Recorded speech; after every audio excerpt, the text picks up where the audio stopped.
और इसी चक्कर में अनरियलिस्टिक होकर तुमने वकार और रोशनी की शादी करवा दी थी। कम ऑन आलियान, क्या कहना चाह रहे हो तुम? यही कि जब एक इंसान मौत की दहलीज पे हो तो दुश्मन को भी उस पर वक्ती दुख आ ही जाता है।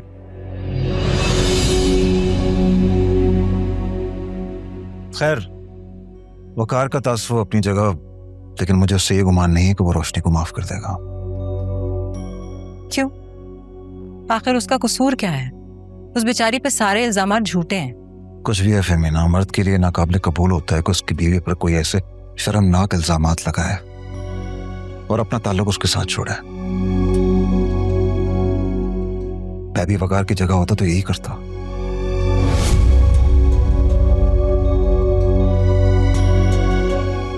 और हाँ, अभी उस इडियट आशिक के चक्कर में जो उसकी इज्जत उछली है, उसका क्या? फेमिना, तुम वकार को ब्लेम नहीं कर सकती। तुम उसकी जगह बैठकर सोचो, तब तुम्हें उसका जुर्म इतना बड़ा नहीं लगेगा।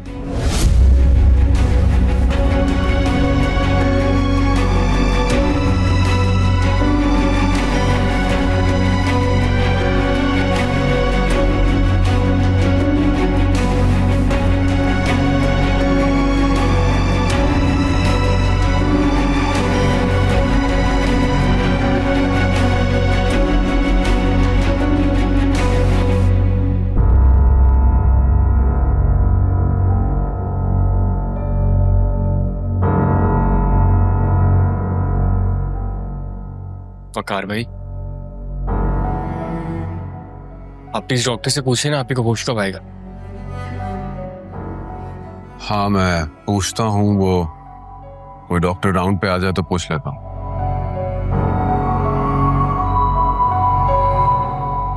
ना करे आप ही को कुछ हो गया तो क्या होगा?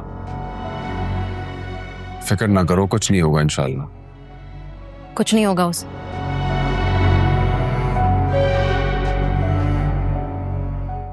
तुम जानते हो ना उसे, बुज़दिल नहीं है वो, बहुत बहादुर है, फाइटर है।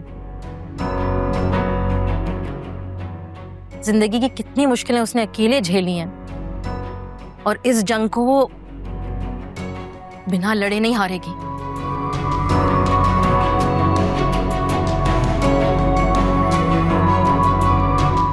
अम्मी के जाने के बाद ये हौसला था कि आप ही हमारे साथ हैं। अल्लाह बेहतर करेगा।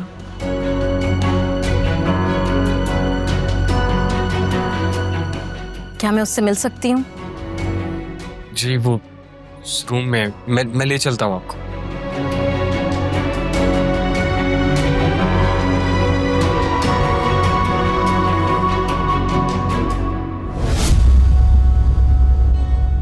कार ने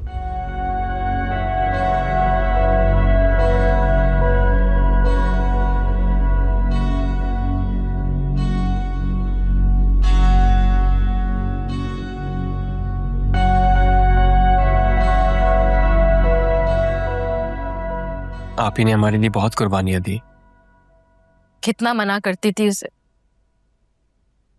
जान माल सब कुर्बान करती, डांटती थी कि अपने लिए कुछ बचा कर रखो।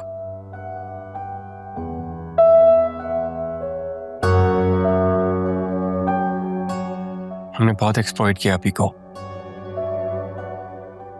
जो फरमाइशें कभी अम्मी ने पूरी नहीं की, मैंने और आयमा ने आप ही से कहकर पूरी करवाई। कौन इतने बड़े दिल का मालिक होता है कि अपने सौतेले भाई बहनों के लिए अपनी पढ़ाई छोड़ दे, सब कुछ लुटा दे। ठीक कह रही हैं। और आप ही की वजह से हम सबके सरों पे छत मौजूद है। अगर अब्बू पे छोड़ते अब तो हम कब के सड़क पे आ जाते।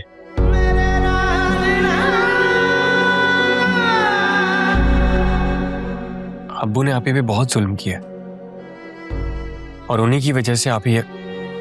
किसी एक ने तो इसके साथ जुल्म नहीं किया है ना, लेकिन मैं जानती हूं कि किसी भी मजलूम की फरियाद कभी रायगा नहीं जाती।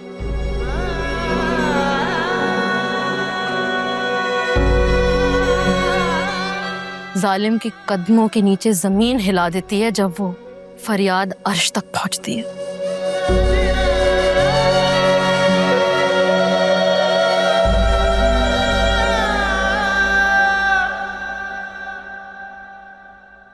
आप लोग प्लीज पेशेंट को डिस्टर्ब ना करें, और इतने सारे लोग यहाँ एक साथ जमा हैं, आप लोग प्लीज बाहर जाएं। डॉक्टर साहब के आने का टाइम है, वो आपको यहाँ देखेंगे तो गुस्सा करेंगे।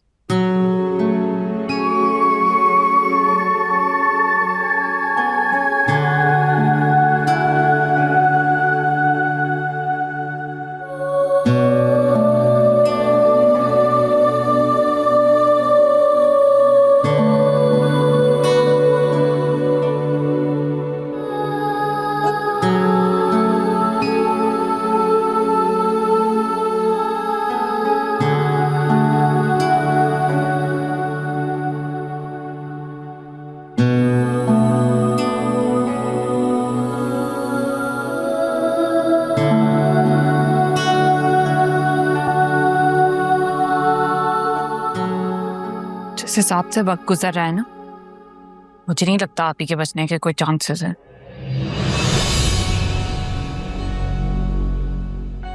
ये तुम क्या फजूल बातें करी हो आयमा? मैं खुद से तो नहीं कह रही ना साइम, डॉक्टर ने ही कहा था कि 24 घंटे आपके लिए बहुत क्रिटिकल है, और 24 घंटे तो होने लगे हैं। अभी भी अगर आप ही को होश ना आया तो तुम्हें अंदाजा भी है तुम कह क्या रही हो? अल्लाह न करे अगर आप ही को कुछ हो गया तो हमारा क्या होगा? उन्हीं के आसरे पर हम अपना फ्यूचर प्लान कर रहे हैं। अम्मी भी आप ही पे ही डिपेंड करती थी, और अगर आप ही भी चली गई तो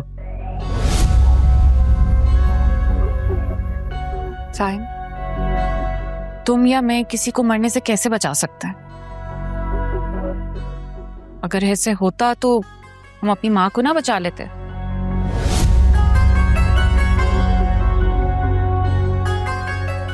आप ही ने तो पहले ही हमारी अम्मी की जान ले ली है। और प्लीज आयमा चुप हो जाओ। कल रात भी तुम आप ही को इसी बात का ताना दे रही होगी, है ना? और इसी दुख की वजह से उनका नर्वस ब्रेकडाउन हुआ है। चलो जी, कुछ पता है नहीं तुम्हें, फजूल बस बातें करे जा रहे हो। औरतों के लिए चुप हो जाओ, तुम दोनों हॉस्पिटल में खड़े हैं, हम ऊपर तुम्हारी बहन जिंदगी और मौत के बीच में, तुम लोग यहाँ पे लड़े जा। मैं नहीं लड़ी, यही बेवकूफ आदमी मुझसे लड़ रहा है। मेरे तो सर में इतना दर्द हो रहा है, खड़ा भी नहीं हुआ जा रहा। तुम ना एक काम करो, तुम घर चली जाओ। हाँ, मैं भी यही सोच रही हूँ। पहले ही 2 दिन से अम्मी के दुख में न ढाल भूखी प्यासी हूँ, पर से यहाँ खड़े खड़े मुझे तो लगता है मुझे भी कोई हॉस्पिटल बेड में पड़ना पड़ेगा। साइम, तुम प्लीज इसको घर छोड़ो। कितने साल मैं हूं ना यहाँ पर, मैं सब कुछ हैंडल कर लूंगी।